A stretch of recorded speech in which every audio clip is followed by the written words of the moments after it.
కొత్తపల్లి మండలం ఉప్పాడ పంచాయతీ పల్లిపేట నుంచి సుబ్బంపేట వరకు సముద్ర తీరం వెంట రహదారికి రక్షణగా వేసిన రాళ్లగట్టు బలమైన కెరటాల ఉద్ధృతిని తట్టుకుని పటిష్టంగా నిలిచింది. గత తుపాను సమయంలో రాకాసి అలలు ఉవ్వెత్తున ఎగసి రహదారిని ధ్వంసం చేయడమే కాకుండా 2 గ్రామాలను ముంచెత్తింది.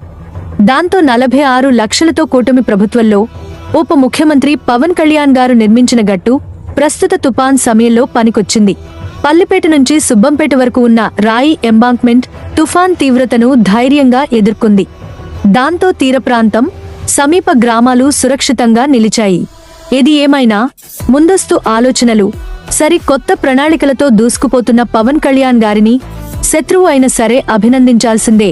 ఉప్పాడ గ్రామస్తులు ఏమంటున్నారో చూద్దాం పదండి. ఇదే పవన్ కళ్యాణ్ గారు కొట్టేయకపోతే ఇవాళ కొత్తపట్నం లేదు సార్. వాళ్ళ ముందు అయితే అమాస్కి పౌర్ణానికి ఏమైనా చిన్న చిన్న తుఫానులు చేసిన ఊర్లోకి వాటర్ వచ్చేసారు. మొన్న రీసెంట్గా ఒక 25 డేస్ క్రితం చూశారు కదా అని ఎలా అయిపోతుంది. అప్పుడు కూడా ఊరంతా మునిగిపోయింది సార్. ఊరంతా మునిగిపోయి మొత్తం చాలా వరకు మునిగిపోయింది. స్కూల్ మునిగిపోయింది, అంతా మునిగిపోతే అప్పుడు అధికారులు అందరూ రావడం జరిగింది. చాలా వరకు ఆపుతుంది, 90% ఆపుతుంది సార్. లేకపోతే ఈ పారికి ఊరంతా మునిగిపోయింది. 1.5 గంట దారుణంగా ఇప్పుడు మొత్తం ఊరంతా మునిగిపోయింది. కొత్తపట్నం